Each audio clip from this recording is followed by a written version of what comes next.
Salam alaikum à tous et bienvenue sur ma chaîne Accro Maroc, la chaîne dédiée aux amoureux du Maroc. J'espère que vous allez bien et que chez vous, tout le monde la baisse. Bon les amis, aujourd'hui je décide de vous faire cette petite vidéo pour vous mettre en garde et mettre en garde surtout ceux qui vont passer par Ceuta et Melilla pour rentrer au bled. Donc très important, une information qu'il faut absolument que je vous fasse passer, c'est que l'attente est très longue, extrêmement longue même je dirais, surtout pour ceux qui passent par Ceuta. Encore Melilla, ça allait encore 1 ou 2 heures d'attente suivant les retours que j'ai eu. Mais par contre, Ceuta, c'est vraiment du jamais vu. Les gens attendaient 5 à 6 heures en plein cagnard, en pleine chaleur. Donc vraiment, moi le conseil que j'ai à vous donner, si vous passez par Ceuta ou par Melilla, prenez vos dispositions. Prenez à boire, de l'eau fraîche, prenez un parasol ou n'importe quoi pour vous couvrir du soleil, parce que je peux vous dire qu'ils vous font attendre dans une grande place en fait, une espèce de parking, et au chaud, en pleine chaleur. Il n'y a rien qui est fait pour vous permettre de passer ce moment dans des conditions plus acceptables. On nous a beaucoup bassiné avec l'opération Marhaba après 2 années d'annulation. On pensait vraiment qu'on allait rentrer au Maroc dans de meilleures conditions. Et bien franchement, c'est raté. En tout cas pour ceux qui passent par l'Espagne. Ceux qui passent par Nador et Tanger, ça va. J'ai pas eu de retour négatif jusqu'à présent. Par contre, ceux qui ont voulu prendre des billets parce qu'ils étaient moins chers, et je vous comprends, hein, au vu des prix des billets, je comprends tout à fait. Mais franchement, le risque, il était là. J'en avais déjà parlé dans une vidéo précédente. Et finalement, ça s'est avéré avec le nombre de retours que j'ai eu. Les gens en souffrent et continuent d'en souffrir, parce que je vous dis, des familles avec des enfants qui viennent de taper 1000 ou 2000 km, déjà avec la fatigue du voyage, et en plus de ça, se taper 5 ou 6 heures d'attente au soleil, franchement, c'est pas cool. Donc moi, je suis quand même assez déçu de cette organisation-là, de Opération Marhaba, que ça va bien se passer, que tout est fait, que ça fait des mois qu'ils s'y préparent, que ce soit aussi bien le Maroc que l'Espagne, c'est la même chose. Moi, je comprends pas pourquoi tamponner un passeport, ça prend 30 secondes. Pourquoi est-ce qu'il y a des files d'attente de 6 heures derrière? C'est incroyable, il n'y a pas qu'un poste douanier, ils sont plusieurs normalement à bosser, 4, 5, 6. Comment tu peux faire patienter des gens pendant 6 heures? C'est incroyable. Et la fouille, tu vas me dire, la fouille, il doit fouiller les voitures. Mais fouiller quoi? Les gens, ils rentrent au bled. À la limite, quand t'en sors, je veux bien. Mais quand tu rentres au bled, tu vas pas prendre je sais pas quoi avec toi au bled. Donc, moi, je suis déçu. Je suis déçu qu'au niveau des autorités, il n'y a pas quelque chose qui soit fait pour réduire cette attente. Je veux bien, t'attends une demi-heure, 1 heure, 2 heures, grand max. Mais là, 6 heures, pleine chaleur, franchement, ça se fait pas. Surtout pour les familles avec des enfants.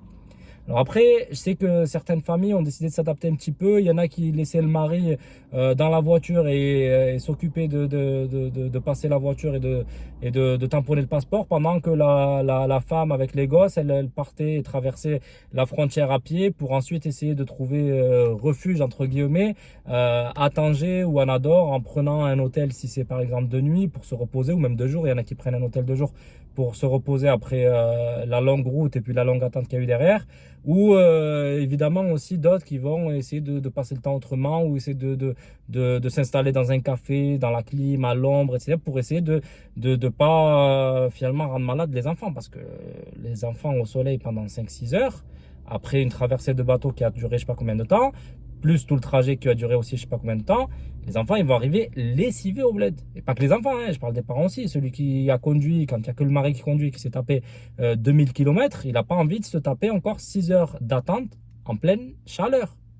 C'est pas normal. Et moi, encore une fois, je le dis, je le redis, il y a quelque chose qui doit être fait ici.